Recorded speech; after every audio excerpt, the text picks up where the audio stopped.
Welcome back to the channel and welcome back to another UFC fight prediction video. In this video, I'll be predicting the full card of fights for UFC Fight Night, Edwards versus Brady. So without further ado, let's get to our first fight on the card. So in our first fight, we have in the lightweight division, we got Kutateladze versus Fernandes. And how do I feel about this one right here? Is I'm going low confidence Kutateladze to beat Fernandes. I feel like Kutateladze is the better wrestler, should be able to determine where this fight takes place. Haven't really seen Fernandes' toughness. And the way he's built, I doubt he has really any toughness. He has that like long neck, small head, long chin build, and those guys typically have glass chins. And the way he defends, I feel like he can be susceptible for, shots over the top, hooks and stuff, because he's just very long, very upright, and very kind of stiff. Like, he has good snappy kicks, but I feel like he's always susceptible against a good fighter to get his chin rocked, or even a not that good fighter that has power that might just crowd him and just catch him. I feel like he's susceptible for that. I can see Kutateladze stopping him. I say that, like low confidence second round TKO for Kutateladze. Just be a more dynamic kicker, better footwork, faster. Might, if he needs to, mix in the grappling just a little bit. I would say if he does it too much, he might end up getting subbed or just end up in a bad position. But yeah, I think Kutateladze should be the better overall fighter here. More durable, tougher, more tactical, better kicker, better striker, better wrestler. And yeah, I think he beats him everywhere, but primarily a striking match with Kutateladze being able to find, his mark, put it on Kutateladze's, put it on his own chin. Put it on a kick or punch on Fernandes' chin, and I see him putting him out in the second round. So in this one, I have Kutateladze via second round TKO. Now to our next fight, we have in the lightweight division, we got Herbert versus Padilla. And how do I feel about this one right here? Is I'm going low confidence Padilla to beat Herbert. And Herbert is a great talent. And a lot of his losses are aging well. As well as the loss can age, they're aging well, I guess. Well, not as well, because a close decision is a better way for a fight to age. Like, you lose a close decision to a future champion. But getting knocked out, yeah, that's not really it. But the fact that he did drop Tybura with a head kick came the closest to finishing Tybura. And the fact that another guy he had a close fight with is Farazim is looking very well right now. But going Padilla, low confidence, he seemed like the more well-rounded fighter. And it seemed like overall the more dangerous fighter. Like, he mixes up a little bit more. He throws with more power. And it's not like Herbert really be blowing anyone out the water for the most part. He has a couple fights where he'll blow you out the water. But for the most part, like a technical kickboxer, decisionator type fighter. And I feel like Padilla can mix in the grappling and have great success there. And I feel like he can land the heavier shots. But a very close competitive fight. I could see a stoppage, but I'll say decision, which is very questionable to go for a decision. Probably going to regret this a little bit, later on. Because it's probably going to go to a close decision. And the fact that it's in England, they're going to give it to the English fighter. So that's something to be concerned about. But nonetheless, I'll still roll with Padilla. If it's going to burn me, it's going to burn me. It is what it is. It could be the best pick in the world, but if somebody decide to get knocked out or something, it's going to happen. So, but I'll roll with Padilla here. Dog's been doing well. I think he's a good dog. I'll go with him. Padilla to win a close competitive decision that's largely won based off his power, his pressure, and the fact that he'll have the grappling advantage and look to mix it up. So, in this one, I have Padilla via decision. Now to our next fight, we have in the flyweight division, we got Kavanaugh versus Felipe dos Santos. And how do I feel about this one right here? Is I'm going low confidence Kavanaugh to beat Felipe dos Santos. And Felipe dos Santos had a great debut. It was a loss. He had a close competitive fight with Bannon on short notice. That was a good debut. Then he followed that up with a mediocre performance against Victor Altamirano and what else? Yeah, that mediocre performance. Yeah, that mediocre performance against Victor Altamirano. And then he did okay on the feet against Lima. I think he obviously outlanded Lima, but then he just got taken down and controlled so well. But I just feel like Dos Santos just has not shown that same ability, that same will since his debut fight. And Kavanaugh, yes, he faced some adversity in his last fight, but you still saw that intensity. You saw him face adversity. You saw him still stay in the fight. It was a good start. Got caught late in the fight after really being in control the whole fight, but he was able to stay tough and, do what he needs to do to pull that fight out and win. So he showed his toughness. He showed his skill. He does with a lot of heat. Well-rounded young fighter. I think it'd be a good scrap, but I feel like Kavanaugh just has more hunger, more fire than Dos Santos. I feel like Dos Santos hasn't shown that fire since his debut. I feel like I didn't see it in his second or third fight. Like, he arguably should have lost his fight to Altamirano. And that should have been a cakewalk, and he struggled with Altamirano. And then against Lima, like, he showed, like, the skill on the feet, but he didn't show any drive to really try to fight back in that fight, like he just allowed Lima to control it. And I can't really lean to a fighter who's not, especially as a dog. I'm not going to pick a dog that don't seem like he has the bite in him right now. So, Loughran Kavanaugh, low confidence. Dos Santos is definitely live. He has all the skills in the world. But does he have the will? He has all the skill, but does he have the will? And I don't see it right now. So I'll say this goes to another competitive decision. I feel like Dos Santos is going to be technically sound everywhere, so it's going to be hard to really put him away on the feet, hard to put him away on the ground. But Loughran Kavanaugh is going to try his best, and Dos Santos is definitely not going to lay down for him, but it's going to be a case like who's going to dig deep, who's going to throw the hard shots when they need to throw the hard shots, who's going to bite down on the mouthpiece when they need to. Loughran Kavanaugh. Who's going to be the one leading the dance? Loughran Kavanaugh. He's the harder hitter. He's the physically more imposing fighter, so he's already going to be pushing the pace. That's his style. He's going to be one looking to throw the harder shots, the more dynamic shots. And then when the fight's close and technical, and then somebody needs to push to get that extra, it's going to be Kavanaugh. So close competitive fight, but Kavanaugh just throwing harder, doing more, and getting his hand raised. So in this one, I have Loughran Kavanaugh via decision. Now to our next fight we have in the bantamweight division. We got Cowell and Loughran versus Nathan Fletcher. And how do I feel about this one right here? As I'm going Cowell and Loughran to win. I don't feel like Nathan Fletcher has really ever shown improved takedown defense. He has good submission skills, but I feel like his striking has to be a lot better. He might be a little bit more fluid than Loughran, but I don't feel like he really packs that big a punch. I feel like his takedown defense is pretty questionable. And I feel like, with a guy like Loughran, the way you're going to beat him is typically by, from what I've seen, is guys that have shown good takedown defense and have shown crisp striking. Like, they'll be able to fight, like, good takedown defense, good footwork, long, rangy, and are able to mix it. That's what has beaten him so far in the UFC for the most part. And I think, Fletcher already lost a similar fight to Khan Ofi on Tough before. But either way, close fight. Like Loughran is a dog here. I think he could exploit Fletcher's takedown defense. I think he could neutralize the grappling. And from what I've seen from Fletcher, I don't feel like I've seen such great striking defense or such great striking offense. I feel like they're pretty even on the feet. And I feel like Loughran can win the grappling battle. And I feel like that's a big difference in this fight. Very close fight. But Loughran getting the better of the takedowns. Probably landing the heavier shots. Fletcher also don't seem to have good footwork when pressed. Like, he goes straight back and a lot of times just bounce right off the cage. So you could throw a flurry, like, you're going to get him a lot of the time. And that also will set up the takedown. So I think Loughran's going to learn from a couple of these losses, come in here better, and also be in here be able to exploit the lack of takedown defense from Fletcher, and also the issues that Fletcher, exploit the issues that Fletcher has shown with pressure, and use that against him to win a decision. Still a close competitive fight, but I see Loughran winning it. So in this one, I got Cowell and Loughran via decision. Now to our next fight we have in the heavyweight division, we got Marcin Tybura versus Mick Parkin. And how do I feel about this one right here? As I'm going low confidence, Mick Parkin to beat Marcin Tybura.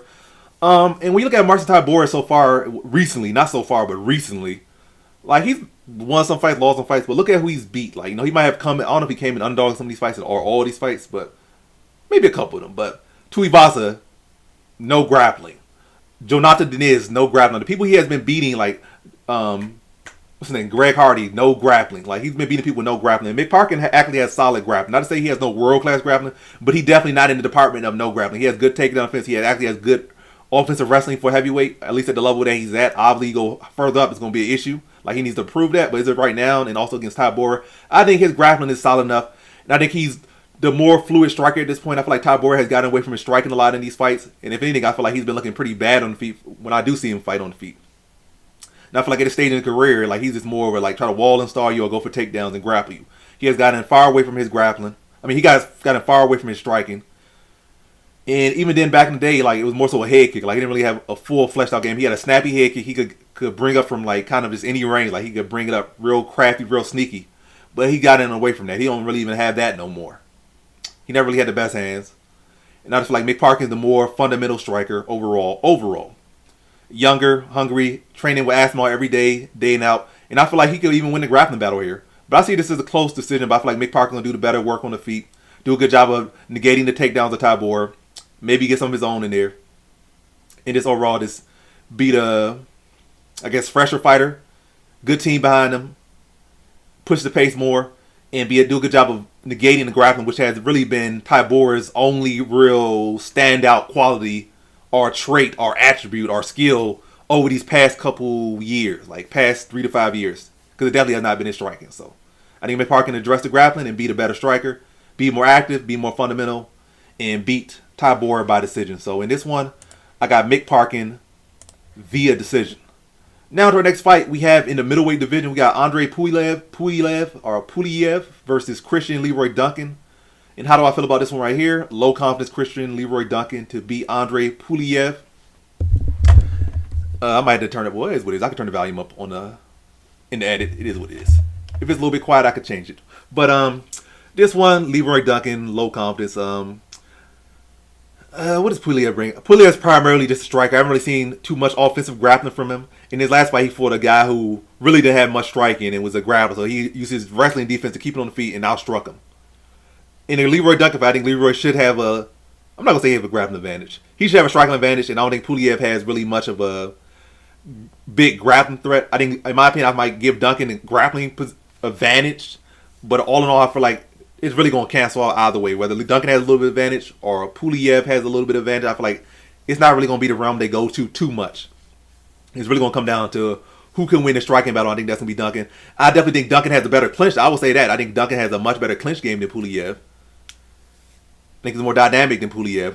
Grappling could go either way, but I'll lean it to Duncan a little bit. And I think Duncan's experience, taking some losses in the UFC, going to grow from him. Like, he already has got it. He's taking his bumps and bruises, and he's not going to be so willing to take another loss. And also, it's not going to hurt him the fact that this fight most likely going to go the distance, and also that they are in, England. So they're going to, if it goes to close city, they're likely going to give it to the English fighter. They don't really have no real reason to give it to Pulyaev. Pulyaev don't really have nothing, no big backing. So I'll go Christian Leroy Duncan. Cleaner striker, better at range and better in inside. So he could beat Pulyaev from distance. And then if Pulyaev tries the crowd, he could tie him up, land knees to the body, land elbows in the clinch. And I think he's just going to be the cleaner striker and win this one by decision. So in this one, I got Christian Leroy Duncan via decision. Now to our next fight, we have in the strawweight division, women's strawweight division, we got Shauna Bannon versus Pooja Tomar. And how do I feel about this one right here? As I'm going low confidence. Shauna Bannon to beat Pooja Tomar. They are in the UK, I guess you will call it. It might not be Ireland or whatever, where Shauna Bannon's from, but I think they still should show favoritism to Bannon on the scorecards. I think these fighters are both very similar. They're both kind of like karate, soccer moms, I guess. Even though I don't think either's a mom, but they both kind of just I think Pooja definitely has like a lot more heat on her strikes. When she does feel like she has advantage over you, she does with a lot more heat. But for the most part, it's like step inside kicks, slappy shots. Pooja does commit to her shots a little more when she feel like she can dog you out.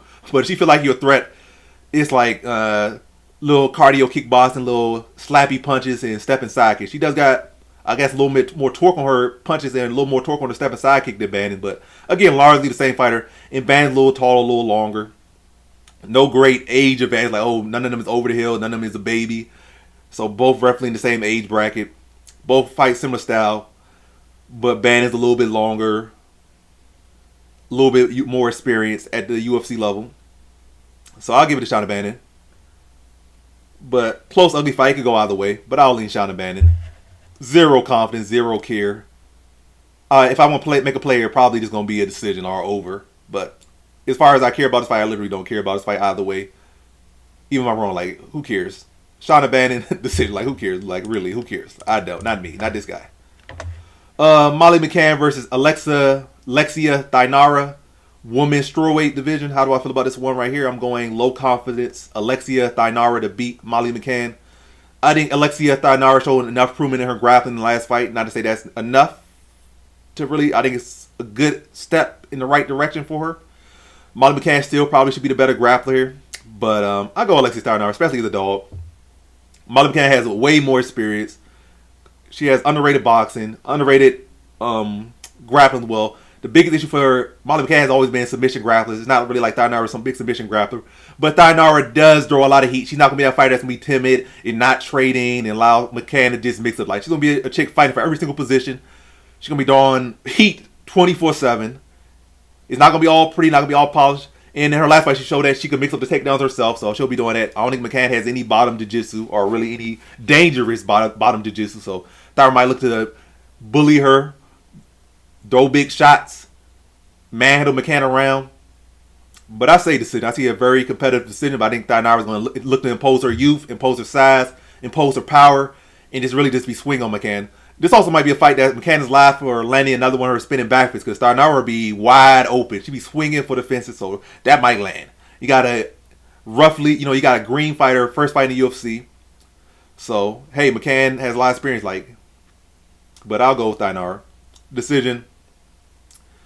Aggressive the whole time, physically opposing, might be enough to get past McCann, and I'll say it'll be enough. So, in this one, I have Alexia Thainara via decision. Now to our next fight, we have in the lightweight division, we got Jordan Vucenic versus Chris Duncan. I think sometimes his name is Christian, but today is Chris. Other days it might be Christian, or maybe I'm thinking of another guy. But either way, Jordan Vucenic versus Chris Duncan. How do I feel about this one right here? I'm going low confidence Jordan Vucenic to beat Chris Duncan. Because, Vucenic's a solid fighter, but he might be one of those guys that has a lot of talent, and has a great resume outside the UFC. But, might be one of those guys that just don't make the cut. Because he should have, all things been said, beat Kutateladze, but he just literally dropped the ball. You literally was about to get a big win, and then, you just dropped the ball. You just stepped off the gas and just could not, hit the second gear. Find your second win. You just dropped the ball. And that's not a good sign. But I do like him here against Chris Duncan. And Chris Duncan's on the other side, a guy that I feel like he shouldn't even be here, but he just finds a way to keep surviving like a rat, like an amoeba or something. He just keeps finding a way to live. So you can't ever count Chris Duncan out. And he's not a bad fighter. He's a good, solid fighter. Don't really think he's truly a UFC level fighter. Well, he won fight the UFC, but I feel like, this guy is I say, hey, watch Chris Duncan. He's elite. He's this. He's like one of the best. Never. He can win 3 more fights on 3-fight winning streak. I'm this guy is never going to be an elite fighter. By no means is he going to be a truly elite UFC fighter. He's a UFC caliber or enough based on what he's done, but is he ever going to be truly elite? Nah. He's basically going to get his bell shut off a couple times in the near future. And that's not even me being mean. That's just the reality of things. But, yeah, I'm going to Jordan Vucenic here. I think he's tough. I think he's gritty. I think he packs a lot of power. I think he's well-rounded. I think Chris Duncan's susceptible to getting knocked out in the first round. And I think if he gets the same treatment that Kutateladze got caught with in his last fight, I don't think Duncan's going to be able to survive that. I think if he gets caught clean like that, I don't think he's surviving around, and I think that's what's going to happen. I think Jordan Vucenic's going to apply the pressure early. He's not going to be like Duncan's last opponent that's going to try to grapple. He's going to be able to beat you up for 15 minutes. He's not going to be so concerned about, anything you're doing on the feet unless you're really hurting him. I think Vucenic has shown a sturdy chin, sturdy toughness, has been the ability to be able to go 5 rounds outside the UFC and some hard fights against elite competition. So, yeah, I think if he's beating Duncan up the first round, he'll be beating him up the entirety of the fight. And if he's beat him the first minute, I think he'll be able to get him out of there in the first round. So I think Vucenic's going to be able to apply the pressure, break Duncan down. I think Duncan's a slow starter, a notable slow starter. I think Vucenic's going to be able to take advantage of that and print. I said print. He going to print him out. He going to go out there, press him and print him. He going to go out there, a whole new slang. He going to press and print this man. He going to go out there, press him, and put him out in the first round. So via TKO. So in this one, I got Jordan Vucenic via first round TKO. And by no means is this a lock pick. You sounded so confident, but did you not hear me say low confidence? And also, did you not hear me after the pick saying low confidence? And did you not see how I got whooped this last card? By no means am I very confident in anything. I need to get my stride back. Bad. Now on to the next fight we have in the welterweight division. We got Kevin Holland versus Gunnar Nelson. And how do I feel about this one right here? I'm going low confidence Kevin Holland to beat Gunnar Nelson. And I don't think grappling is going to be as big an issue for Holland at welterweight. I think at middleweight, definitely, because this guy's much bigger, and, on top of being big, they do have the, high-level BJJ, the guys that have beat him up there. But when we look at his welterweight career, and you can even try to say Kamza, but Kamza really for that, middleweight against Holland. He came in overweight, and Holland just accepted it. So that wasn't even really a welterweight fight. But when we look at his welterweight fights in the UFC, he has lost to high-level strikers. It has not been grapplers. It's been high-level strikers like what's his name? It's been MVP, one of the best strikers in MMA. Paul Felder. The guy that's about to fight for the belt. But anyway, that Australian, wherever he's from, New Zealand dude, whatever his name is. Jack Della Maddalena. High-level strikers has been his downfall at welterweight. And Gunnar Nelson's a pretty high-level striker, but I wouldn't say categorize him as if he just purely striked, he would be one of the elites. I would not say that. Now, definitely, I don't know. I'm all stuttering. I definitely think his best strength is BJJ, especially in this matchup. But again, I don't feel like that's Holland's kryptonite at welterweight. If this was at middleweight, he was fighting one of those middleweight grapplers, like wrestlers or submission grapplers, that would be a problem. But at welterweight, I think he'll be able to do it. And also, Gunnar Nelson has not been active. He's been fighting like once a year for like 3 years. And I think he also had some inactivity, like took a couple years off, then he came back and been fighting like once a year for like last 3 years. So I got Kevin Holland here, low confidence. I think he'll be able to address the grappling. It's also not like Kevin Holland doesn't have solid BJJ himself. Because at first, he wasn't really getting submitted. He would go in there with these high-level BJJ guys. He might get held down, but he would be able to hold up. But then again, like he started going with these much bigger grapplers at middleweight when he went back up to middleweight. You know, a big old Dolidze. Dolidze is a huge middleweight, former light heavyweight. I think, what's that guy? What's that guy name who just beat him? That guy's a big middleweight. He was a former light heavyweight as well for that light heavyweight. 2 division champion. So real big middleweights that could fight at light heavyweight. And who have credential BJJ background. So not just your MMA grappler. Like legit grapplers who really could be light heavyweights. So that's the difference. Whereas Nelson is a true welterweight. He's not no big welterweight. He's not no could be a middleweight. He's a welterweight. So I think Kevin Holland will be able to address the grappling. And I think he'll be able to break down Nelson, probably rip him to the body, press him, touch him on feet. And he might even catch Nelson in submission after hurting Nelson. But I'll say late second round TKO for Kevin Holland after breaking down Nelson. Probably dealing with some early adversity with the grappling. But, you know, be able to find the spots on the feet, break Nelson down, and then put him away. So in this one, I have Kevin Holland via second round TKO.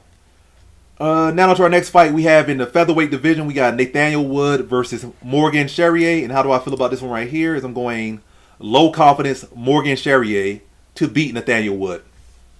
Yeah, low confidence him to beat him. I think this is a very competitive scrap, very evenly matched fight. I think it's going to be a good scrap. But I still don't really understand. I really question the desire of Wood. I know he wants to be here, but it's like, you know, he has teetered on retirement. Whereas Morgan Charriere, like, he's very much locked in and looking to fight and still believes he can be the best fighter. Whereas Nathaniel Wood, it's like, you know, he kind of saying it, but does he really believe it? And either way, this is a very close fight.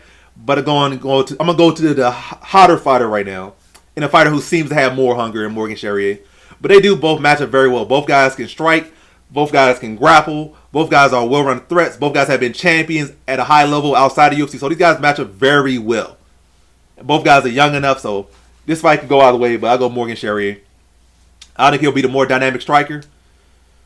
I think he has shown the sturdier chin. I think Wood's chin has been rattled a couple times. I feel like Charriere has shown a pretty good beard on him, shown a pretty good pace, but a very close competitive scrap.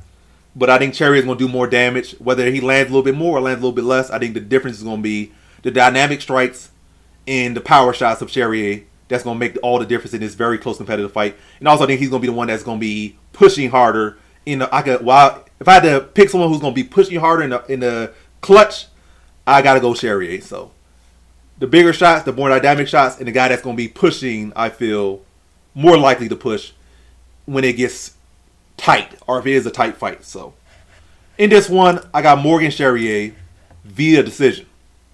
Now to our co-main event, we have in the light heavyweight division, we got Jan Blachowicz versus Carlos Ulberg. And how do I feel about this one right here? Is I'm going low confidence Carlos Ulberg to beat Jan Blachowicz. I think this is a very competitive scrap. I think Ulberg has shown enough improvement in the grappling. I think he could address the grappling for the Blachowicz if Blachowicz tries to go that way. Ulberg has extensive experience in kickboxing, so I think he'll do a good job of defending the calf kicks of Blachowicz, or at least tanking them a bit. I think for the most part, the people that have had issues with Blachowicz calf kicks, not to say that, you know, even high-level kickboxers hasn't had issues with him. Like, I think Adesanya obviously had issues with his calf kicks. Pereira has some issues with his calf kicks, but the only people that really have been buckling have people that, you know, have been people that don't really have extensive kickboxing background. Like, yes, he was landing on Adesanya, but Adesanya was not buckling. He was not rolling over. His ankle wasn't rolling. Like, he was taking them well when they did land. Versus some other guy like Rakic took a couple of them. His knee got blown out. Like, he can't take it. Ankalaev took a couple of them. Like, he took like 4 inside leg kicks. And he was like, his ankle was rolling. Like, those other guys, they can't take it. But these high-level kickboxers, I think he'll do a good job of dealing with the calf kicks of Blachowicz. It also doesn't hurt the fact that he has seen 2 other high-level kickboxers go in there with Blachowicz and deal with them. And he'll probably, you know, again, he has tape of it. It's not going to come as a surprise to him. He's young. He's longer. Again, his gym trains well with grappling, so he might even surprise Blachowicz in the grappling department. Might score a couple takedowns. So I think he'll do a good job addressing calf kicks, which is a big part for Blachowicz. I think he'll do a good job of addressing and grappling Blachowicz, which is a big part. Then he'll be longer, younger, fresher, be able to land clean shots on Blachowicz. I think they go to a good competitive decision. that's going to be a mix of everything, but mostly striking. And I think that's a realm that Ulberg is going to prevail in. And I see him winning. He might even catch him with a check hook because Blachowicz has been known at times to rush in, swinging wildly with a chin in there. And Ulberg has been knocking a lot of people out with that hook. But again, Blachowicz not going to be as successful because he's been mixing in that calf kick a lot. So you have to respect the calf kick at the end of the combination and other stuff. And he is awkward, has awkward timing. So it's not going to be as easy as some of these other guys like Minifield and whatnot to catch him coming in. So I see it going to do. I think he could catch him with it. But Blachowicz is experienced enough and gritty enough to, I guess, not be as susceptible for that check hook. And, you know, make this fight close, competitive. But I think Ulberg's will be able to address a lot of Blachowicz's strengths, and that will be the deciding factor. So, in this one, I got Carlos Ulberg via decision. Now to our main event, we have in the welterweight division, we got Leon Edwards versus Sean Brady. And how do I feel about this one right here? Is I'm going low confidence Sean Brady to beat Leon Edwards. And Leon Edwards is a very underrated fighter, even though he's a former champion. And it's kind of hard to say a former champion is underrated. He's a very underrated fighter, but I got to go Sean Brady here. If Leon Edwards looks to grapple, he might have surprising success. Maybe. Leon Edwards is able to stuff the takedowns well and land little choppy elbows on the inside. Maybe. If he's able to just do half of that and make it close enough, the fact that it's England, he might get the decision. Like, maybe. But I got to go Sean Brady. I feel like Edwards has good takedown defense and whatnot. But I think what benefited Edwards in a lot of his fights that he did beat some wrestlers recently. Like, he beat Covington and he beat Usman. The fact those guys are a little bit older. Usman, even in the first Usman fight, he was getting dogged. The second Usman fight, he did a much better job of defending takedowns. But Colby Covington fought very timid. He didn't really press. He didn't really do combinations to set up his takedowns. He was fighting on the outside, throwing kicks, which was very weird. But he was able to get takedowns in the later stage of the fight. Usman never really been a big volume fighter, or at least not clean volume. Like, he'll throw press and just throw whatever he wants at you. But never like clean pressure, really consistently work behind the jab and drawing volume like that. Like more like what Bilal would bring and like what Brady showed in his last fight. And I think that could be an issue for Edwards. Like a fighter that's going to apply clean pressure, throw clean combinations, and apply heavy pressure and heavy grappling pressure. But I still nonetheless see this as a competitive fight. I could see a finish on either side. Maybe more so leaning Brady is a finish. But I say decision for Brady. Just making a very uncomfortable fight for Edwards, very smothering, constantly pressuring him with combinations like kind of similar to what he did against Burns. And I can see Edwards looking to land choppy elbows, you know, when Brady looks at getting close. Yeah, maybe when he thwarts some takedowns, bring Brady up and land his patented elbows on Brady. But, I think Brady will be able to prevail. He's one of the best grapplers that Edwards has faced. And also he's young, he's hungry, motivated. And I just think the mixture of his arts is just going to be a little bit too much for Edwards, and I see him as a bad stylistic matchup for Edwards. But by no means is this no high or nothing. This is a low confidence pick, but I think Sean Brady has it. I think he mixes up, and I think he grinds Edwards out to a decision victory. So, in this one, I have Sean Brady via decision. And so that concludes my fight predictions for the 4-card of fights for UFC Fight Night, Edwards versus Brady. And as always, thanks for watching. Like, comment, subscribe, and come back for more videos. Peace.